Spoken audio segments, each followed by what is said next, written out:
$60 선이 정유 업계에서는 일종의 심리적, 재정적 마지노선이라고 해요. 이 아래로 내려가면 기업들도 좀 투자도 축소하고요, 생산을 줄이게 된다고 합니다. 결국 수익성이 나지 않는다 이렇게 보는 그렇죠. 거겠죠. 예, 사실 대선 기간 내내 현재까지도 트럼프 대통령의 가장 큰 지지 산업이 바로 화석연료, 석유 맞아요. 메이저들 아니겠습니까?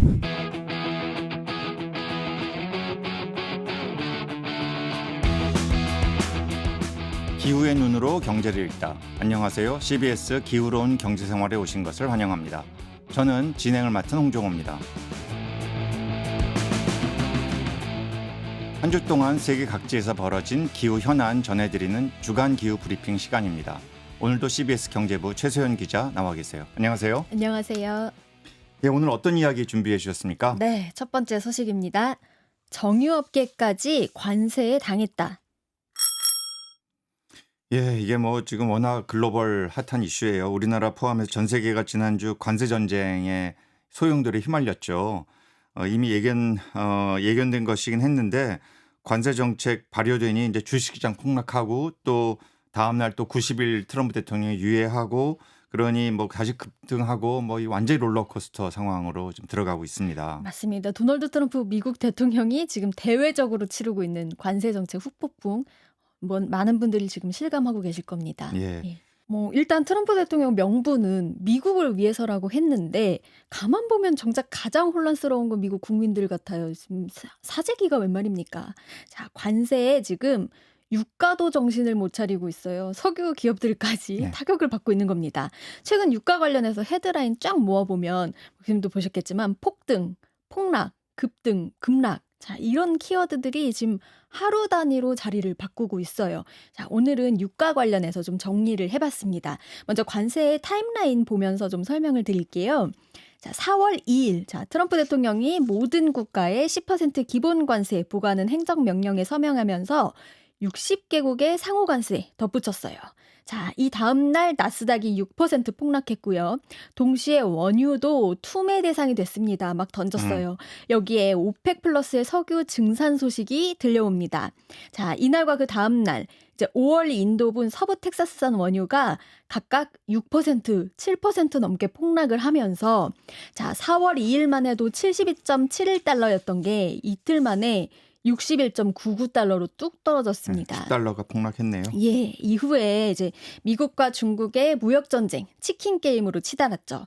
중국과 미국이 하루가 다르게 관세율을 높여가면서 8일 기준 유가 60달러 선 무너졌습니다. 이게 아주 중요한 시그널이었어요. 그러다가 이제 4월 9일에 트럼프 대통령이 중국을 제외한 모든 교역국에 상호관세 90일간 유예하겠다 이렇게 결정을 하면서 시장이 좀 마음을 놓는 그런 모습으로 변했습니다. 이날 다시 유가가 62달러 넘게 됐는데요. 지난주 목요일에 이제 중국에 대한 관세가 최소 145%라고 발표를 하면서 다시 유가가 또 3% 넘게 폭락을 해서 60달러 선에 간신히 턱걸이하는 그런 모습을 보였습니다. 자, 오늘 장도 지금 61원대 중반에서 등락을 좀 오가고 있어요. 이번 주까지는 불확실성이 이어질 전망이기 때문에 유가도 계속해서 상황을 좀 지켜보셔야겠습니다. 특히 이번 주에 오펙이 내놓을 월간 원유 시장 보고서의 이 수요 전망이 매우 중요해졌다고 보시면 되겠습니다. 사실 대선 기간 내내 또 현재까지도 트럼프 대통령의 가장 큰 지지 산업이 바로 화석연료, 석유 맞아요. 메이저들 아니겠습니까? 그런데 지금 이렇게 결국 가격을 이제 에너지 가격을 낮춰주겠다, 소비자들에게 도움을 주겠다. 이것은 이제 공급을 늘려서 재생에너지는 줄이고 이쪽 화석연료를 공급을 늘려서 가격을 떨어뜨려서. 근데 지금 문제가 관세 전쟁 때문에 수요가 급락하니까 맞아요. 가격이 지금 그렇게 해서 전체 경제가 지금 침체되는 상황으로 가고 있으니까 기업들이 달가울 수가 없고 너무 당혹스러운 거죠. 맞습니다. 아마 앞으로 메이저 회사들, 석유 메이저 회사들 사업 계획에 큰 문제가 생길 것 같아요. 이게 베이비 드릴이 아니라 킬 더 드릴이다 이런 네. 말도 나오고 있어요. 예. 야, 앞서 이제 60달러 선이 무너진 게 되게 중요한 시그널이었다. 이렇게 말씀을 드렸잖아요. 자, 이 60달러 선이 정유 업계에서는 일종의 뭐 심리적, 재정적 마지노선이라고 음. 해요. 이 아래로 내려가면 기업들도 좀 투자도 축소하고요. 생산을 줄이게 된다고 합니다. 결국 수익성이 나지 않는다 이렇게 보는 그렇죠. 거겠죠. 예. 그래서 올해만 해도 지금 석유 가격이 17% 정도가 떨어졌기 때문에 자신감을 갖기가 어려운 음. 상황이에요.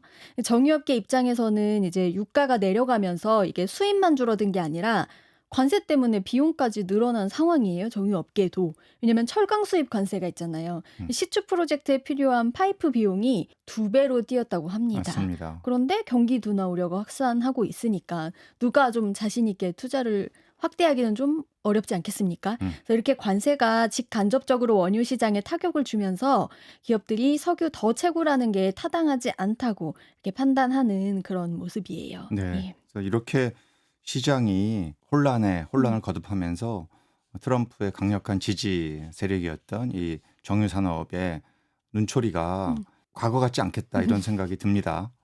맞습니다. 그리고 이게 트럼프 대통령이 지금 관세 발표하고요. 이틀 동안 미국의 석유 가스 주식으로 구성된 뭐 ETF 그런데 20% 하락하는 모습을 보였습니다. 최대 석유 회사 엑손모빌이랑 쉐보론 주가도요. 수요일에 각각 13%, 16% 이렇게 하락했고요. 기업들도 웃을 수 없겠죠, 당연히. 트럼프 대통령이 취임하고 나서 이 석유 산업 규제를 완화하는 여러 가지 행정명령에 서명을 했었잖아요. 이 혜택들이 유가 하락의 영향을 상쇄하지 못했다는 평가가 나오고 있습니다. 트럼프의 핵심 지지층인 소규모 석유 회사들이 가장 먼저 투자와 생산을 줄일 걸로 예상되고 있습니다. 뉴욕타임스 보도인데요. 석유가스업계 경영진들이 지금 트럼프 행정부의 관세 정책에 대해서 뭐 공개적으로 막 목소리를 내지는 아직은 목소리를 내진 못하고 있지만 사적으로는 되게 우려하고 있다고 해요. 댈러스 연방준비은행 설문에서 에너지업계 임원들이 드릴 베이비 드릴은 포퓰리즘 구호다. 40년 넘게 일하면서 이런 불확실성 진짜 처음 겪어본다. 이렇게 강한 불만을 토로했다고 합니다.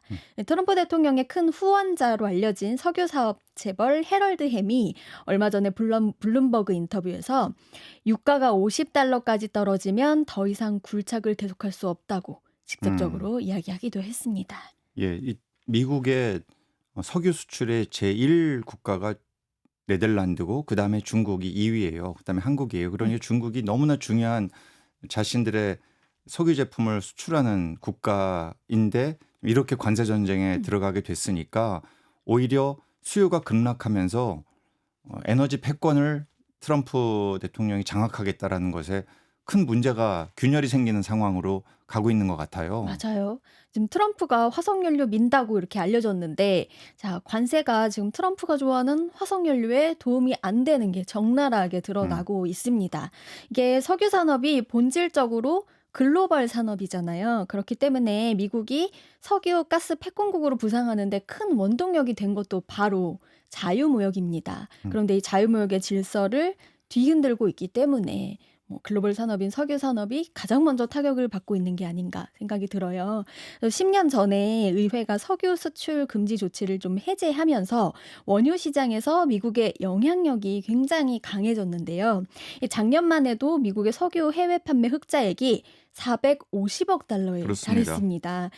작년 미국 수출에서 에너지가 15%를 차지하는 그런 효자 수출 품목이었죠. 근데 지금 관세와 무역 봉쇄 조치로 이런 상황이 바뀔 수 있다는 게 전문가들 진단입니다. 우려하시는 것처럼요. 세계 최대 원유 수입국이 중국이잖아요. 중국이 고율 관세로 미국에 대한 그 수출 압박을 좀 받게 되면 그만큼 원유 수요도 떨어지게 될 거란 분석입니다. 실제로 지난달 말에 중국이 미국산 LNG 수입 중단 조치를 취하기도 했기 때문에 앞으로 이 미중 관련한 관세 전쟁이 어떻게 흘러갈지 좀 지켜볼 필요가 있습니다.